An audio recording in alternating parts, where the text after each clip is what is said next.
Is it yummy? What are you eating? What are you eating? Say corn.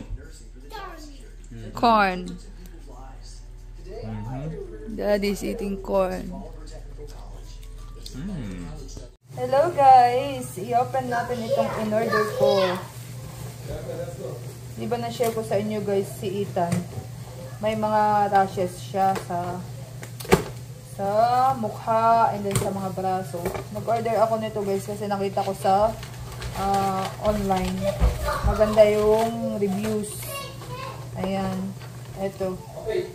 Tabitad. All over ointment. Ayan. Then ganun din. Ito naman lotion. Tapos ito body wash. Kamahal guys. Ito lang $57. Which is like almost 3,000 pesos.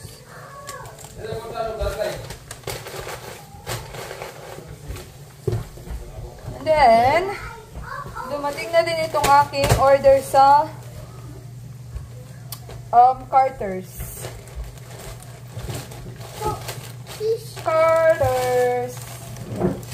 Yeah. Yeah, this is yours. Nathan's pajama. Nathan's pajama. Dalawang pair ng pajama. Ay, you're so noisy. Pajama ni Nathan. Then, pang gift. Itong isa. Size 14. Hello guys, kamusta kayong lahat? Sana nasa mabuti kayong kalagayan. Today is January 25 here in the US. And guys, it's 12 noon. It's raining. Yeah, pabago-bago yung panahon guys. Mag-snow ngayon. Bukas icy. Sa susunod na araw, okay na naman. Maaraw. Tapos uulan. Ganyan. Dito sa Missouri guys, malamig ang panahon dito. Hindi kagaya ng ibang mga state. Katulad ng Florida. Ganyan. Texas. Ayan. Although malamig din dun guys. During winter. Pero iba yung lamig talaga dito sa Missouri. Lalo na dito sa Springfield. Ayan. Sobrang lamig dito guys. So, talking about weather. Nung pumunta ako dito sa US guys, it was winter. Ayan. Because January noon nung pumunta ako dito. So, January 15. It was really, really so cold. Ayan. Yung jacket natin, yung coat natin na pang Pilipinas, hindi ubra dito. Dapat yung coat mo dito, medyo makapal. So, yeah, if you're planning to come here in the US, huwag ka nang magdala ng jacket na pang Pinas. Kasi guys, kailangan mo talaga dito yung makapal na coat. Ayan. Sobrang lamig guys. Speaking of adjustment sa weather, since tumira ako guys sa Baguio City ng mahigit 2 taon, at least kahit papaano yung katawan ko guys ay medyo familiar sa sobrang lamig. Kasi sa Baguio, it can be very, very cold at times. So, at least kahit papaano yung katawan ko ay medyo adjusted ng konti sa malamig na panahon. Okay? Pero kakaiba talaga yung lamig dito sa Springfield. Talagang nanunuot yung lamig. Ayan. So, hindi ka pwedeng lumabas dito ng, halimbawa kapag sobrang lamig, hindi ka pwedeng lumabas dito ng naka-coat ka lang o naka-jacket lang. Dapat naka-bonnet ka, naka-gloves ka, ganyan. Kaya marami guys na mga matatanda, nagkukuhan sila for good sila sa Pilipinas kasi isa sa mga dahilan guys is bukod sa edad na nila, ayun, yung lamig, iba kasi yung lamig dito sa US guys, lalo na dito sa Missouri, malamig talaga. Ayan. So, alam nyo naman kapag ka malamig, sumasakit-sakit ang mga kasukasuan, mga tuhod, ganyan. Okay lang naman sa akin guys na malamig.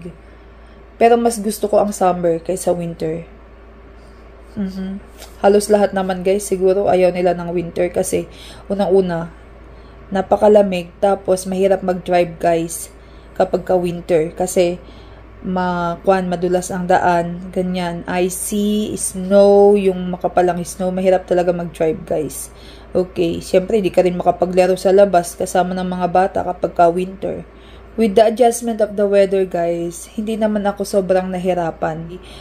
Pero nahirapan ako noong nag-drive na ako. Kasi, dito naman guys, hindi naman pwedeng iasa sa asawa mo na ihatid sundo ka, lalo na kapag meron din siyang trabaho, ganyan, lalo na kami may infant, so hindi naman pwedeng sama-sama din yung infant, so kailangan independent ka, mag-drive ka talaga ng sarili mo. So during this kind of weather guys, doon ako nahirapan kasi kailangan talaga brave ka na mag-drive. Ayun, yun lang talaga yung nakikita kong hirap kapag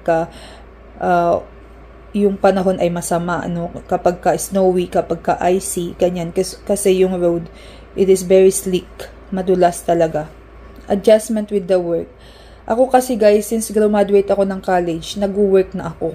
Since 2011, nag-work na ako guys. Yung katawan ko talagang naka-program na mag-work. So, ang flight ko nun guys, going here in the US is January 15. Nag-resign lang ako sa DepEd January 4. Yung work ko sa DepEd guys, syempre matrabaho doon, ganyan, madaming trabaho, alam niyo naman mga paperworks. Sobrang busy ang pagiging isang teacher. So sanay ako sa work, wag lang yung pisikalan. Sanay ako sa puyat, sanay ako sa pagbabasa, pag-aaral, ganyan, gawa ng mga kung ano-ano sa computer. Here in the US, feeling ko naman guys, yung work dito ay magaan kung ikukumpara ko sa work ko bilang isang teacher sa Pilipinas. Hindi ako ganon nahirapan guys kasi with my work, it's all about pag-aalaga din, how you handle your clients, how you take care of them. Although guys, here may kasamang mga medications, something like that. In the Philippines naman iba rin yung atake, although you take care of your students, you teach them, something like that. With time, feeling ko mas may freedom ako dito with the time kaysa sa work ko sa Pilipinas as a teacher. Next, adjustment with my life here as a mother, as a wife. Okay, kasi sa tagal na namin ni Habi, ngayon pa lang kami talaga nagsama sa isang bubong. With my adjustment as a wife, okay, hindi naman ako gaanong nahirapan guys. Kasi, sa pagsasama naman, it's all about, you know, respect, love to each other, ganyan. Ako kasi guys, ever since I am very independent, okay, I earn my own money. I don't ask for money. So, I hold my own money. He can hold his own money. It's all about you and him.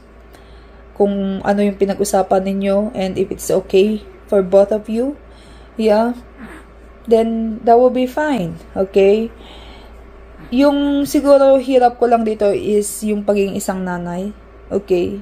Here kasi kahit meron kang pera, it's not practical to get someone like kasambahay or nanny para tulungan kayo. Kasi nga guys, mahal dito ang bayad per oras. Sa Pilipinas, kung may pera ka, pwede ka nang makakuha ng, kung may 5,000 ka per month or meron kang 8,000 per month pesos, pwede ka nang kumuha ng kasama mo sa bahay, okay, na tutulong sa'yo. Here in the US guys, kulang ang iyong 8,000 pesos.